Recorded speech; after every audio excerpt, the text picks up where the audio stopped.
Hello, everyone, and welcome to the second Art as Resistance Artist Conversation of the Justice, Reentry, and Healthcare Virtual Summit.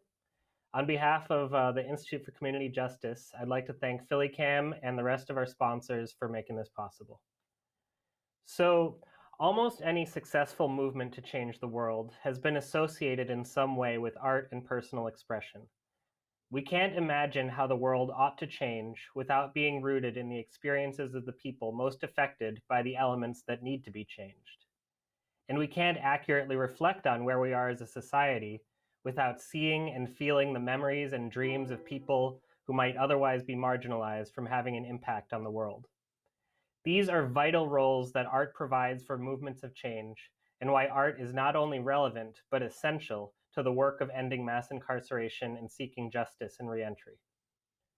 Today, we have some artists whose communities have been impacted by mass incarceration, and a representative from an organization that works with people who have been impacted. First, each of our organizations and artists will have about 5 minutes to talk about their work or their organization. And then we'll have a conversation about the work and the artist process and community involvement. During this conversation, we'll take questions from the audience. So I'd first like to introduce Alexis Rogers. Alexis Rogers is an illustrator and painter living in Willingboro, New Jersey. She makes Afrocentric art that analyzes the beauty, the struggle, and everything in between that makes up the Black experience in America. As a young woman of color and exceptionally talented artist, elevating Ms. Rogers' perspective is absolutely essential for imagining and building a better future. And we're honored to have her here today. Alexis? Hello, thank you so much for the introduction. As he said, I do make art about the Black experience in America, and I obviously draw from current events and what's going on right now. And I wanted to speak about what inspires my artwork, especially the pieces that you'll see today. So what inspired that work is obviously the summer of 2020. This one was particularly stressful for everybody, but especially for Black Americans across the country. We saw so many protests and riots as a result of egregious injustices that were happening in our country. We watched constant Black death of Black superheroes such as John Lewis and Chadwick, and then we watched the pandemic and how it's disproportionately affecting Black Americans and killing us. And this is no accident at all. It speaks to the underlying conditions of racism and discrimination that are present in our country that have been present since 1619 when that first ship arrived. I wanted to speak briefly about the two pieces. The first piece, entitled Ghosts of the Past, is the one with the man when his hands are caressing his face and you can see the different veins and kind of the chains and different, I guess I would call it the evolution of chains that are a bit transparent, but you can see around him. I wanted to create that piece as an analysis as to why Black Americans are dying at a disproportionate rate from the coronavirus. From the legacy of slavery to Jim Crow era to redlining to mass incarceration, these are all just a few of many reasons why Black Americans are dying from this virus. And I wanted to call them ghosts of the past because they're not, some of them aren't present, yet they are. You can feel them here, and they've evolved in many different ways, and they affect everything. And they're just embedded in our system, which is why so many of us are dying from this virus. And it contributes to underlying health conditions in Black Americans. It contributes to inadequate access to healthcare. It contributes to medical racism and so much more. From chains to a noose to handcuffs, racism has never vanished, but it's evolved. And in my second piece, Who Protects the Youth, it's meant to speak to the effects on the mental health of Black youth in today's society, especially in light of recent events. We are a very technical society, so we're very plugged in and tuned in onto these small supercomputers we have at the tips of our fingertips. And there's so many videos of Black people dying, and it's just become so normalized. And I know many people have become desensitized. And young Black people are online and constantly watching themselves die at the hands of people who literally it's their job. It's supposed to be their jobs to protect and serve everybody. Um, During an age of technology, videos of Black death add to the daily trauma that Black youth have to endure. And it's not a new concept to watch Black death. You know, Emmett Till, he had an open casket funeral so people could see what these systems of racism were doing to him. And then I see evolve all the way to George Floyd, where you watch the life leave his body. These videos and violent images just circulate around social media, and we, as young people, have to deal with that. Um, and it leads to the desensitization of non-Black consumers, yet detract from the well-being of Black people. And I wanted my piece to raise the question of how can we protect youth if we're constantly watching. Um, that's what I have to say about my artwork, those two pieces. Thanks so much. That was really just really well said and really powerfully said. So thank you for sharing. And so we have the pieces on our website, and we'll also sort of be showing the slideshow of the pieces. You can sort of see it in one of the boxes there. Next, I'd like to introduce Connie Greer. Connie Greer is the founder of the Respect Alliance, a nonprofit established in 2011 with a focus on effective mentoring, parental engagement at home and school, and social justice issues.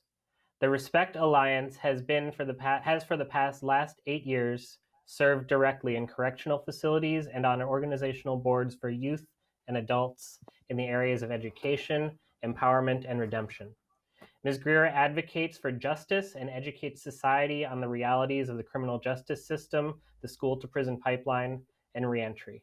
And so she actually submitted for the gallery a children's book that she can sort of speak on a little bit. Good morning, everyone. It's great to be here. I would like to spend a few moments speaking about Khadijah the Rebel, which is the name of the children's book that I offered for the summit. Khadijah is a young lady who is precocious. She asks a lot of questions, and she rarely accepts no for an answer. Khadijah has a best friend whose mother is incarcerated. If you are aware of anything regarding the criminal justice system, you are aware of the separation of families at the hands of incarceration. Mothers and fathers are incarcerated, which means that they are taken away from their children. Khadijah's friend is upset because she's afraid that she won't be able to make the visit to see her mother. Khadijah gets upset. She doesn't understand why her friend should be separated from her mother. And so the story evolves around Khadijah supporting her friend in obtaining the justice and equity that comes from family. Khadijah provides her schoolmates, her classmates, with a way to demonstrate their frustration on behalf of their friend rather, and to utilize a protest tool in order to make change. So that is the essence of the book. The artwork is authentic Nigerian artwork. I connected with a great artist who heard the vision for the book and really went to work. We wanted it to be a coloring book so that it could be accessible to a range of ages. So if you see the sketches, the pictures in the book, you'll see that they're not filled in because we wanted to allow young people the ability to color the story the way that they felt it should be colored. This scene right here is Khadijah having a conversation with her father because she's upset about her friend not having access to her mother. This scene here is Khadijah talking to her classmates at Show and Tell about a protest about how she's upset that her friend can't see her mother and how they need to band together and do something about it. So those are two of the pictures from the story. That's great. Thank you, Connie. I'm really so we weren't able to share the entire book on our website. I sort of got like a PDF of the whole book, but I'm sure sort of in the conversation that follows, if you could let people know like how they can access that book or if it's sort of available for sale somewhere, because it's a really powerful story that, you know, I encourage folks to look into.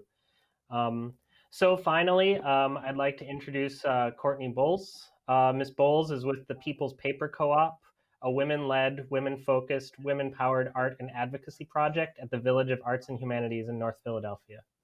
The People's Paper Co-op looks to women in reentry as the leading criminal justice experts our society needs to hear from, and uses art to amplify their stories, dreams, and visions for a more just and free world.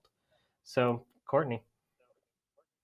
Thanks, Marlon, for that. And hi, Alexis and Connie. It's awesome to be on this panel with you all. And I'm honored to be here today representing the People's Paper Co-op. There are a lot of incredible women who are way cooler than I am, but nobody else could be here.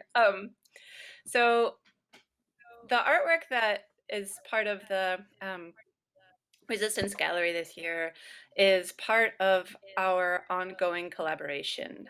Twice a year, the People's Paper Co-op hosts a fellowship for women that are coming home from prison or jail. We typically meet for 10 to 12 weeks. It's a paid fellowship. It is the furthest thing from a social service space you can imagine.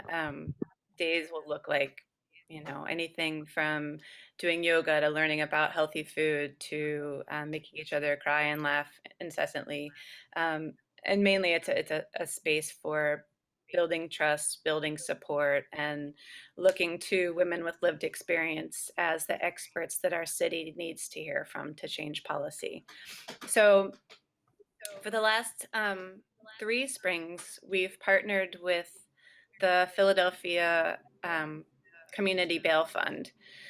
Women in our program create artwork, poetry, they design their own photographs, and we've then sent that artwork to artists across North America. We're all really good at things. Doing stuff like painting is not one of them, right? So in our program, being an artist isn't, you don't have to be a talented artist to utilize art to express yourself. So we look to the women in our program as the experts to create messaging, and then we look to amazing artists across the country to help visualize their words and poetry.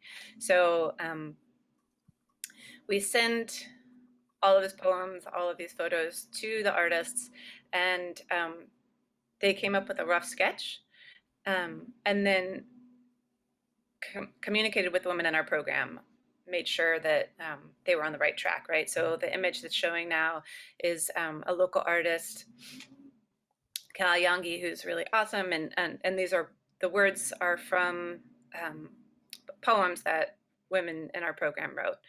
And Ka submitted a sketch, and the women were like, well, we don't really like that color. Can you change it? So it's a collaborative process. An edition of, a limited edition of 10 of these. So there are, sorry, y'all, this is just how I talk.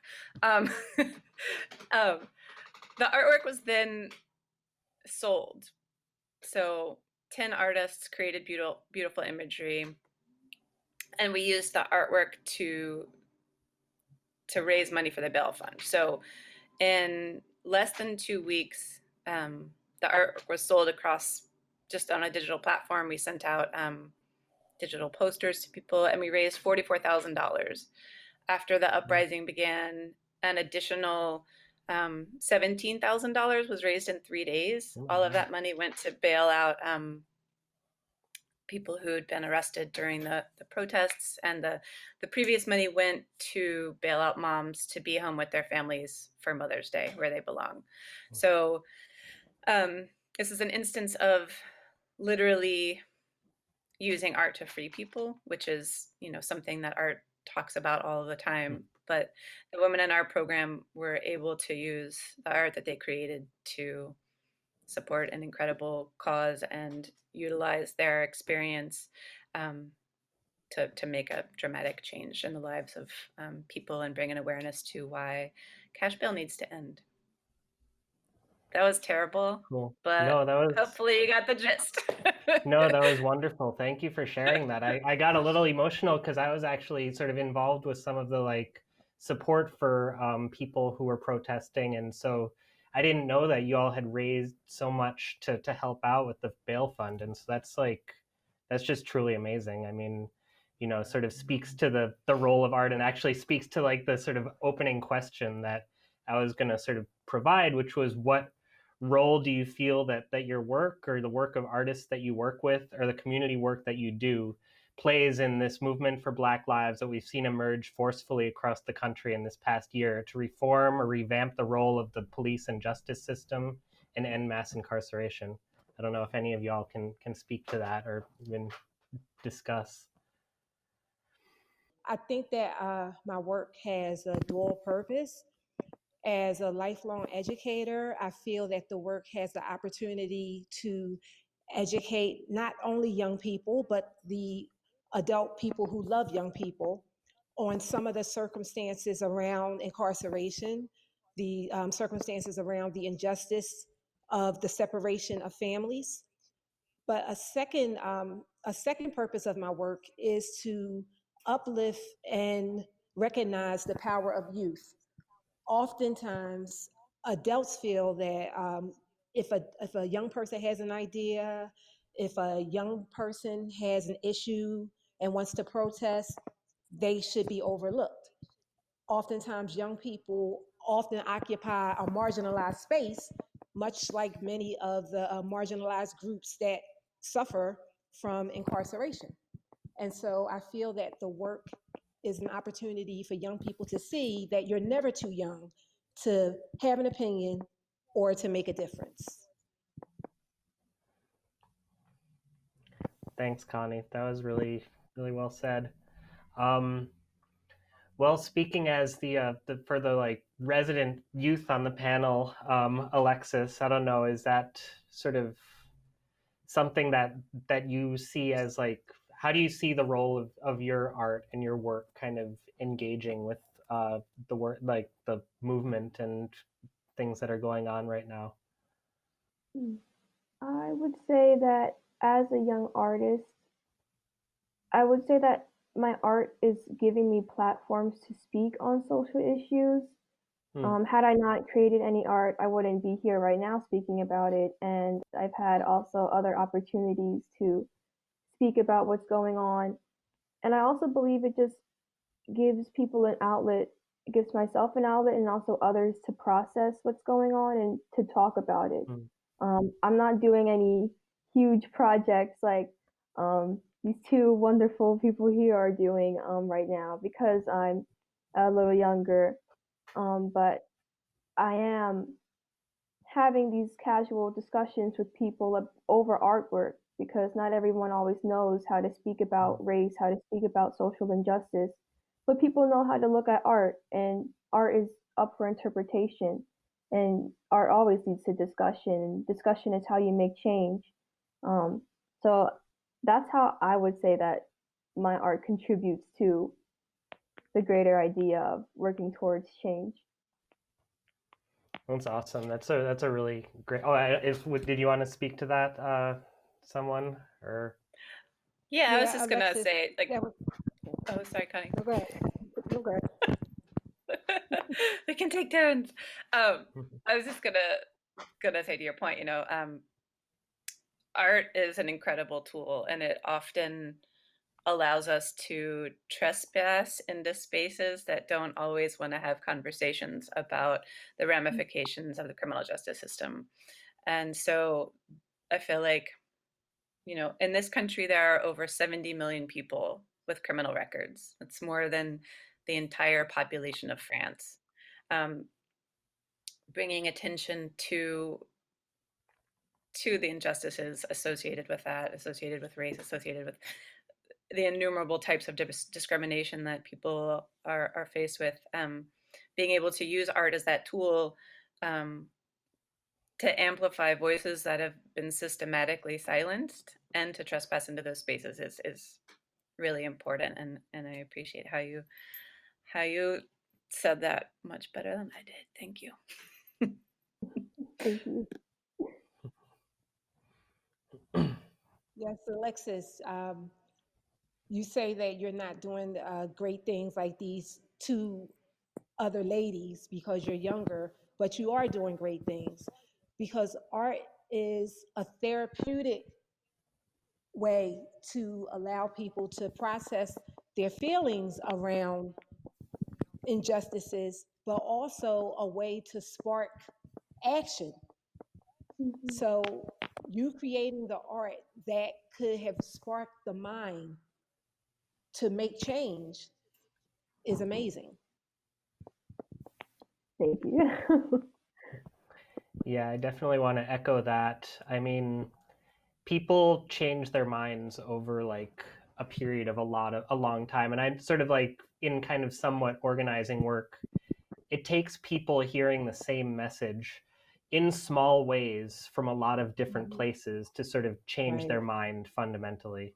And so, that's kind of the role that any one person can play, is just to speak to their friends, speak to their family, people who they already trust, who kind of trust them just on their experiences, on their observations.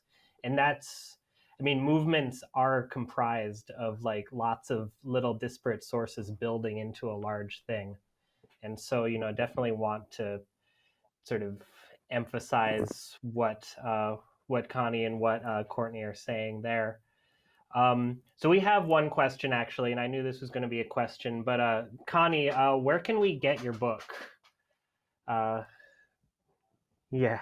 So, thank you. The book is available online at Amazon and BarnesandNoble.com. However, if you visit my website, www.therespectalliance.org, you can also purchase from there.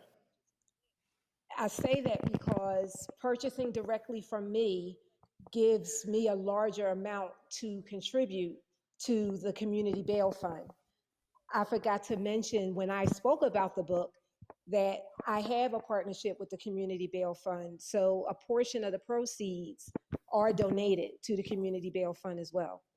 Not to the tune of as much as Courtney and the co-op has managed to raise, but just the little bit that I can do. Cool. Thanks so much. I actually have a question for Courtney. So yesterday we spoke with the Prison Arts Collective in San Diego, and they shared some like moving words about how many of the people that they work with prior to sort of engaging with them hadn't necessarily thought of art making as sort of a thing that could be meaningful or like important in their lives. And then after sort of doing the collaborative work with them, kind of became sort of empowered in that way to be able to like speak their truth a little and speak and express their truth a little bit more. Can you speak to the impact that you've seen? I don't want you to feel like you have to speak for the artists who you work with, but can you sort of speak to the impact that maybe you've seen for people and their collaboration with the work that they do with People's Paper Co-op? Yeah, of course. And so oftentimes people come to the program not coming from a bad messenger, unfortunately. So people come to the program thinking that they're just going to color, that it's similar to other programs they've been a part of. And so when they realize day one that we're going to design photographs and create images that are then going to be turned into giant banners to be paraded down Broad Street or to be included in a report to the city, about why there need to be more programs specifically for women, then they realize that, whoa, this is very different.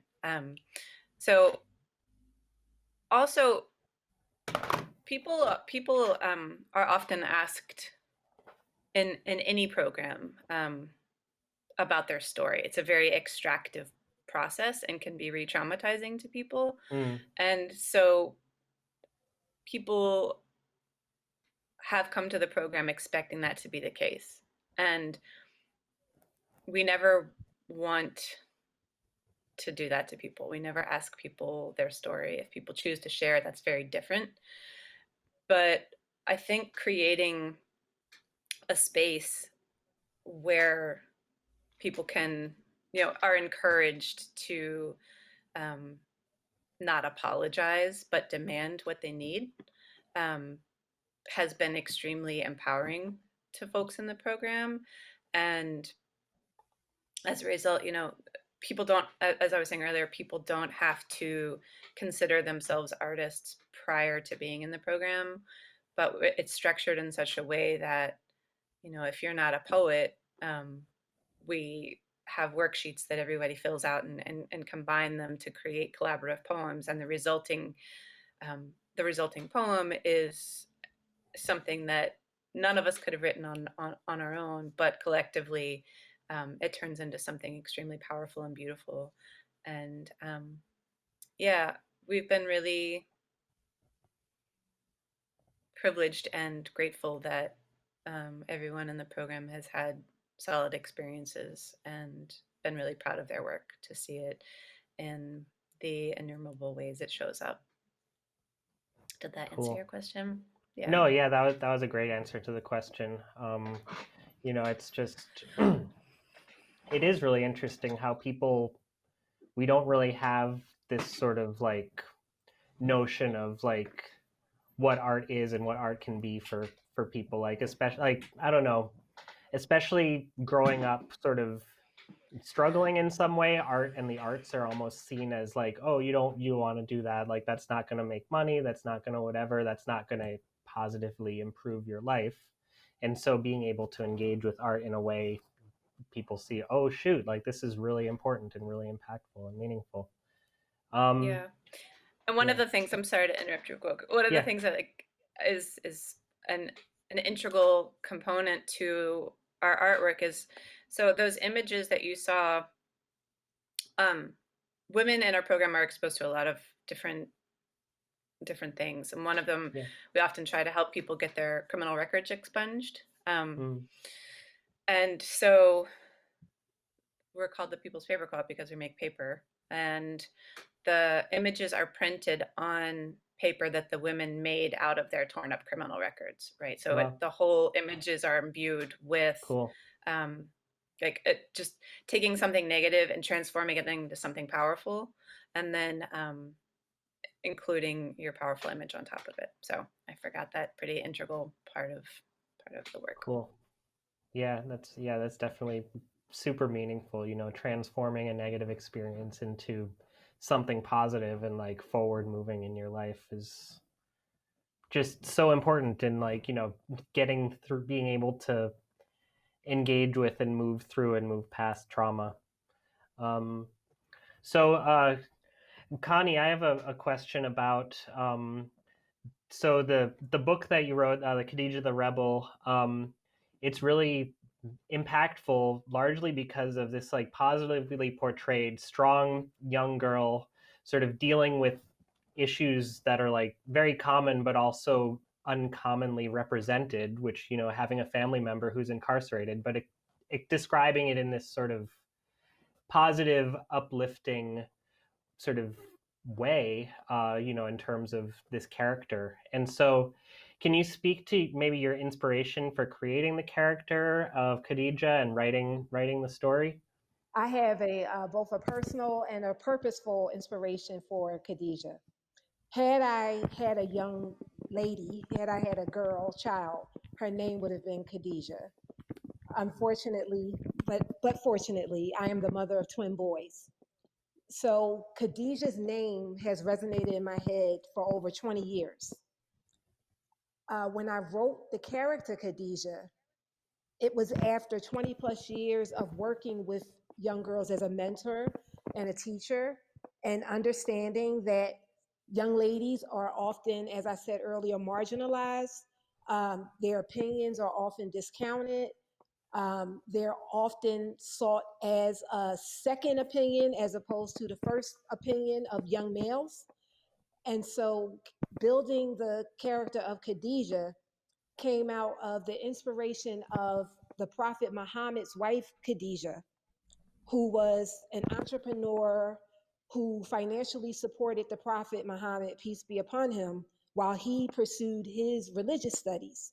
So she was a strong, purposeful, powerful woman. So creating the character and giving her Khadijah's name was both purposeful and personal for me. And Khadijah's character, again, has just come out of my life's work with young ladies and wanting society to see that young ladies are powerful, are strong, have strong opinions, and have the capacity to act positively on those opinions. Cool. That's no, that's really well said. Thank you. Let's see. Just looking through some of the questions here. I don't know. Did any of you have any like questions for each other, or any like comments that you might want to make on some of the work that y'all have been doing? I just wanted to express appreciation for each of the projects. Miss Connie, the book, like it's the idea of like such a young, powerful woman is just really important, especially for young girls today. Like, I remember growing up, and we're starting to see more representation, more positive representation. Like, I remember the first time I saw myself um, represented in a truly positive light was like Princess and the Frog and Princess Tiana. And now young girls are going to read your story and see, like, especially like young women of color, they're going to see this other young girl of color, and they're going to be like, I can use my voice like that. I have the capacity of change, like to change things on a large scale. And I think that's really important. And Miss Courtney, when you said that they take their old criminal records and they use that and they turn it into paper to create this beautiful artwork, my mind just exploded because that's amazing. That's so amazing. And it's just, I really appreciate how your project is giving women like, their right, one, to choose and to take control of their life and to make something beautiful out of a painful experience.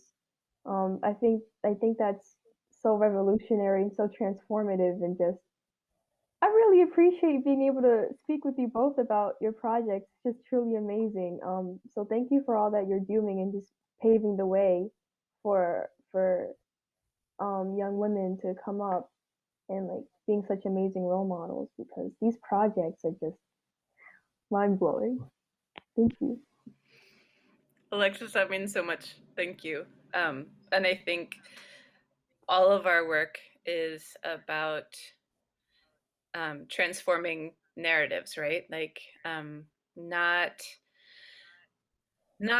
bringing something to people because you're like, oh, this is what I think you need or want, but taking, like, having people, like you were saying, like control their own narrative, and present the version of ourselves that we want the world to see, instead of having someone tell that story for us. So yeah, thank you both. I'm super excited to have a copy of the colored book. And Alexis, I'm so excited to see what you keep doing and keep kicking all the butts and being so powerful. We appreciate y'all. Alexis, you inspire me. You are the reason that I do what I do.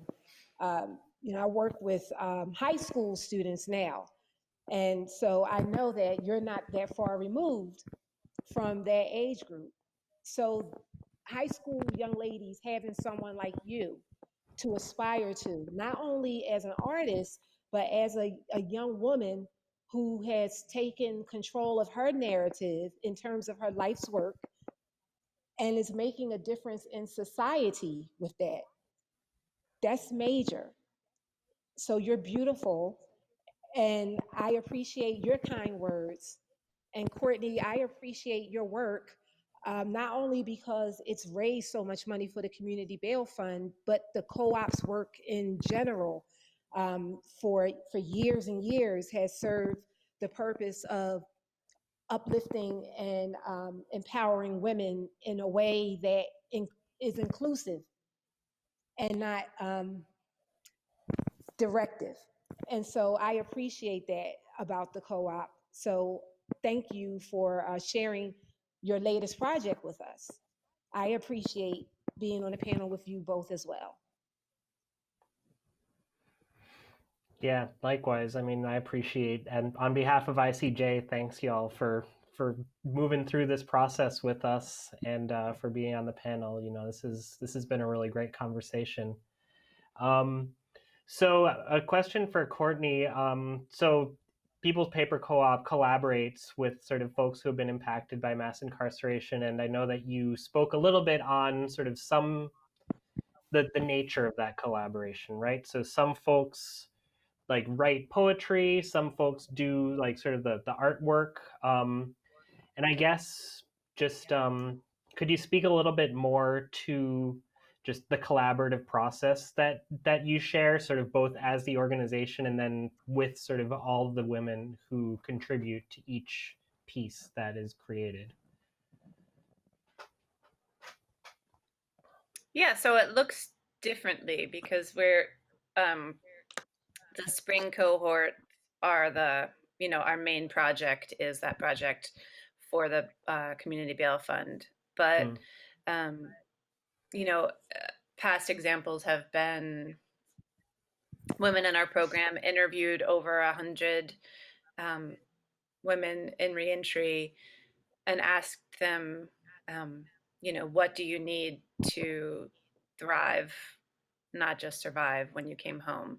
And as a result, they took all of those responses and created a women's Bill of Rights for formerly incarcerated women. It's an ongoing piece of work. It's constantly being amended and ratified, if you will. But that writing and a subsequent article was printed in, it was printed for the city government in the, I can't remember anything right now. I just had a lot of coffee. It's all over. I'm sorry. But their work goes in many different places. So that's one version of a collaboration. The specific artwork that's displayed here, women are taking their poetry and their photographs and sharing it, and then, as I was saying, create a collaborative image. We've made videos. We've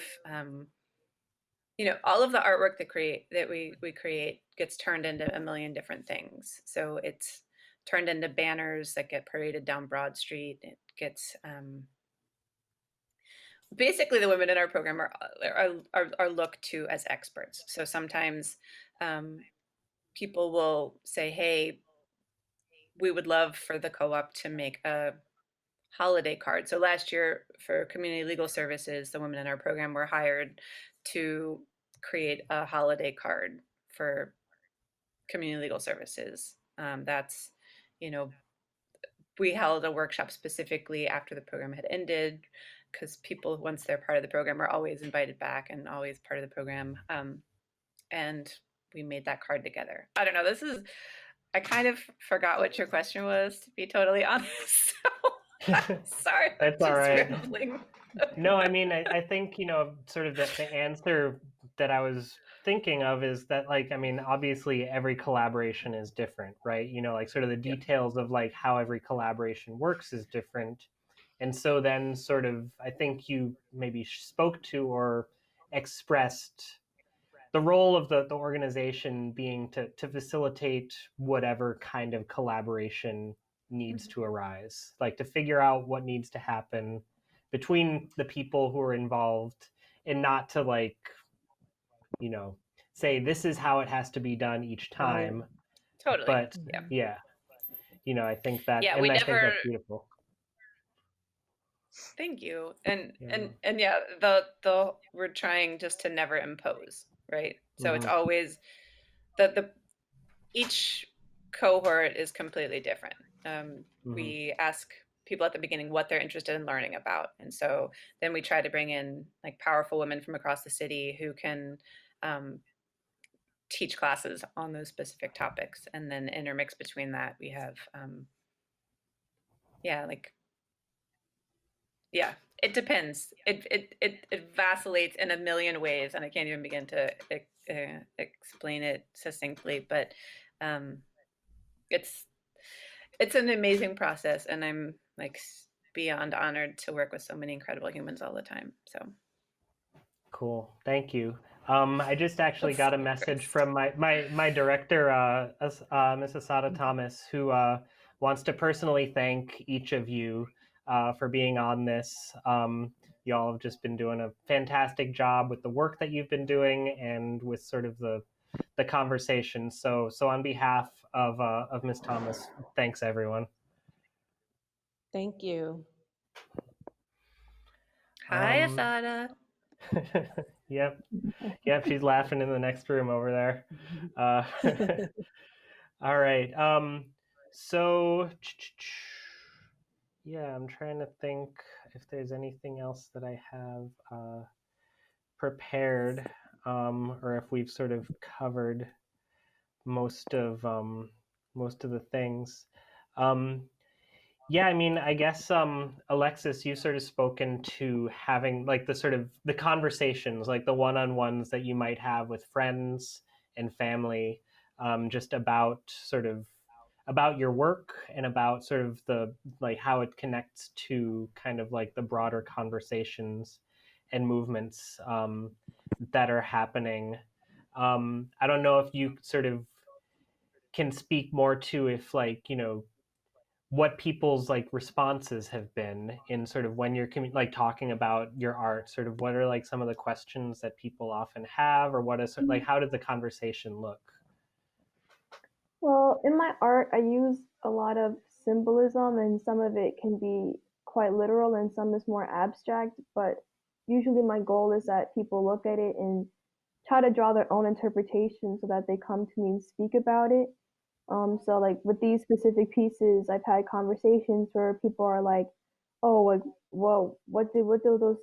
Why are there two different kinds of handcuffs or shackles on? Like, what does that mean? Or like, oh, what does the blue and red lighting? What does that represent?" Or they'd be like, "This is my interpretation of the piece," and then honestly, I don't have a set interpretation of my own art because there's just so much that can go into it. And so every time I have a conversation with somebody, maybe my own interpretation changes. But honestly, the conversation always deviates away from like the piece itself. If anything, the Mm, piece is the starting block where yeah. people are just beginning to understand how they should start speaking about it, and then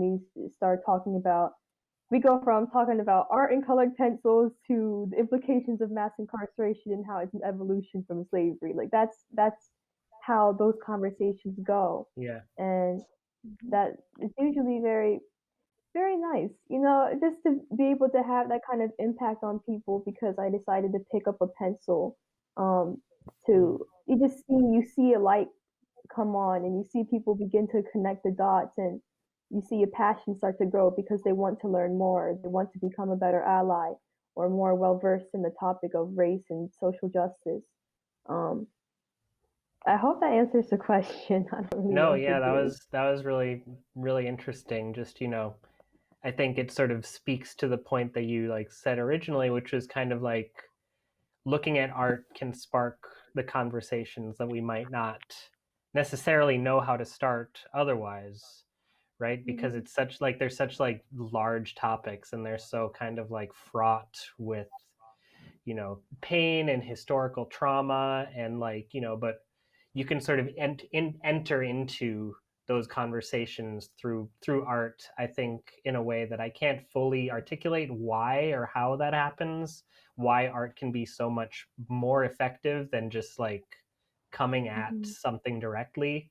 But that's always just been my experience too. um, I guess sort of my last question would be actually, you know, for all any and all of you, like, you know, can you maybe speak a little bit to how you envision the role of artists in engaging with like the wider community, like some sort of final words, like, you know, how you see the role of artists in kind of community, society, however you want to think of that, and how that might look for you or your organization.